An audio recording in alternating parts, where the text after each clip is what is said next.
What's going on, everybody? It's your boy Jobbers and Goons, and if you're a frequent follower of the channel, you know I've been working hard on my editing, so I'm excited to apply my new editing style to this video. Let me know what you think. But I just saw Frieza versus Megatron. I know you guys love when I do debunks. We are going to do a debunk today on this battle. Disagree with the outcome, and I disagree with how they scaled both characters. And if you guys are a fan of content like this, run the likes up. Let's try to hit 400 to 500 likes. That would be amazing. It really helps my videos get into the algorithm and other people like and subscribe. We also just hit 23,000 subscribers. Thank you guys so much for the love and support as we are on the road to 30K. But without further ado, I'm excited to get into this debunk. And yeah, Frieza vs. Megatron breakdown. Let's get into it. First point to talk about is speed, and holy lowball for both sides. So first of all, I knew something was a little up when they came out the gate stating comics Megatron. They were pretty much using all sources for Transformers Megatron. They had him, they were talking about breaking the atmosphere in a second, some hypersonic shit. And whenever they do that to represent a character who literally has higher meta forms of speed scaling, you know you're in for some wild shit. By the way, before we continue with this debunk, they had an absolute fire animation. Say what you want about the battle and if you agree on their scaling for both, but that animation, that 3D art, was fantastic. Job well done to the animators. Back on topic, though. The speed was egregious on both sides. Both Frieza and Megatron have higher forms of speed scaling. Sometimes Death Battle is weird about getting into higher forms of scaling metas, but at the same time, they've talked about other forms of speed metas in other videos and other forms of higher scaling and tiering, such as multiversal, hyperversal, to outer or beyond dimensions. Why is this important? Well, Frieza's fought outside of time. He has fought characters who can travel through time and break the laws of time and space. Megatron has fought characters who are beyond time and space, can bypass time and space whenever they want, even beyond death. There are beings who can travel the universe and multiverse. The fastest he gave Megatron was scaling to someone who could cross the galaxy. That's just not true. He's fought higher dimensional beings, super dimensional beings who can cross time and space, no problem.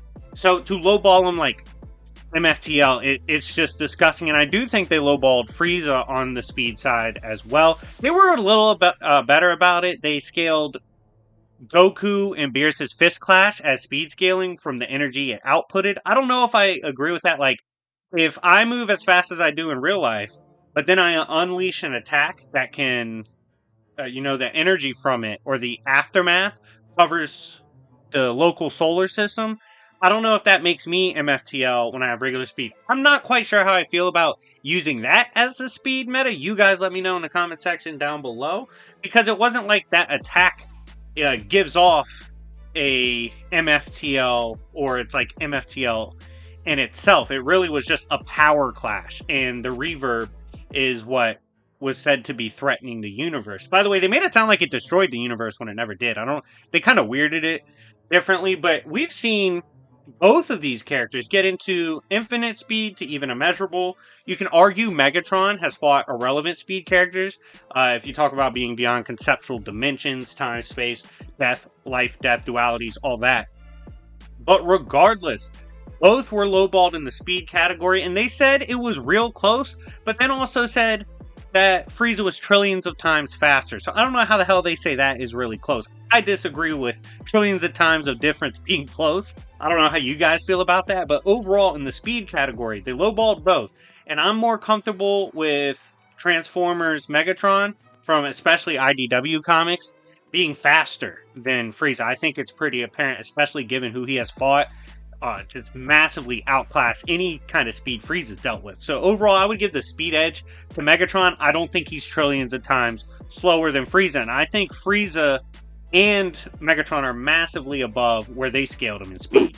Next, let's get into attack, potency, power, and what they can withstand. First, I want to talk about something they said about Frieza that I disagree with based on their own logic, and I feel like they ignored a big part of Dragon Ball and resistances in that universe. So they were talking about antimatter and how it can break you down on a subatomic level, change you on a subatomic level, whatever. Well, they also said Frieza is significantly stronger than what Megatron is. And the reason that's problematic is because in the Dragon Ball universe, powerhouses like Frieza have the ability to bypass attacks or ignore the effects of attacks if they outscale the other character in power. So, by their own logic, they actually nuked and just completely forgot about a big win con for Frieza if you think he's stronger than Megatron. If you believe that, he should be able to just neg the hacks of Megatron off the principles of how his cosmology works. Characters of that magnitude, like Frieza, neg hacks based on how strong they are. Their attack potency and their power levels help them negate hacks. And if they're above you, they can negate it or ignore you. Even we've seen characters get turned into candy and still keep fighting because they're strong, right? Like, so if they have him significantly in power above Megatron, you have to say he's probably just going to ignore the shit. He's probably going to walk through whatever antimatter by the logic of the Dragon Ball verse that Megatron throws his way. However, I disagree on the power scaling for both characters. They put Frieza pretty much in a range of 13 times universal or a little bit above. They said the cosmos are about the size of 13 real universes, and that Frieza can fight someone who's like stronger than that. Okay, kind of basic with it. I personally have Frieza as stronger than where they put him. I would say it's fair to argue Frieza, especially Black Frieza, has scaling that puts him into the multiversal argument, especially with higher dimensional scaling or super dimension hyperspaces being involved in the Dragon Ball mythos and him scaling to and above that. Multiversal is safe. On the other side, with Megatron, if we're taking both at peak power, I'm sorry. Megatron shit stomps. Megatron has fought a being who literally was above concepts like life, death. Not only that, conceptually, he could actually rewrite and alter permanently throughout the multiverse both of those concepts, so life and death itself would be changed by this character. On top of that, who's beyond the concepts of space, time, and dimensions. And Megatron was able to keep up with that. On top of this, his attack potency is a lot better than what he's given credit for. First of all, he's hurt Optimus Prime, even ripped out his Matrix before. The reason I bring this up is we have seen him take on characters in terms of Optimus Prime, like the one I just described with Megatron. At that point, he survived hits from him and didn't get broken through, but hits from Megatron broke through. We've also seen Megatron take on characters who can cross hyperdimensional constructs quickly. They can cross time and space, plenty of different universes, no problem. So the speed part, like I said, is not an issue at all. And then looking at the attack potency, he's also fought super dimensional beings, hyperdimensional beings, beings that existed to a point that the author said you actually can't properly describe the battle. It would be beyond human words. They're beyond time, space, and logic. He could also, at that point, summon beings into the void that scale to super dimensions, hyperdimensional constructs, well above that. Him fighting beings that are above these concepts, him keeping up with beings like that, and him damaging on this level puts him multiversal, but he also has hyperversal arguments to even outer. I think when comparing both of them in attack potency and power, the higher end arguments clearly favor Megatron from the comics rather than Black Frieza. However, it's important to note, Death Battle lowballed both of them.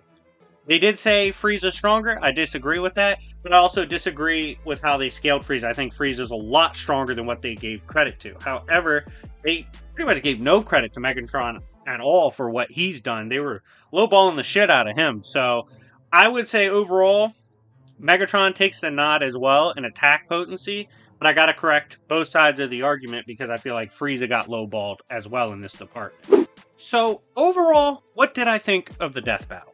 Like I said, they made a lot of flaws in the calculations and how they scaled both sides. I felt both sides were lowballed. I don't agree with the outcome. If I were to place my bet on who wins, both at peak power, both bloodlusted, I'm going with Megatron. Smarter, hits harder, better speed. Him having higher AP and scaling in the comics allows him to get around that whole question about Dragon Ball negging, if stronger, your different hacks. I do want to give credit to both characters because, again, They could come up with the right or wrong answer, but they could also arrive to that conclusion the wrong way. For example, I could say that Frieza beats Megatron. And when you ask me why he beats Megatron, I say because Frieza looks cooler. Okay? You got the right answer or wrong answer depending on how you scale them, but you got there the wrong way. You didn't do it the right way. I disagreed with how they calced both sides. Yes, I disagree with the outcome. However, I was more focused on, going over the proper information for both sides. And definitely don't want any hate directed towards Death Battle. I feel like a lot of people, when they do debunks, they try to shit on people in a personal way. Not doing that at all. Love the production. Loved the animation of the battle.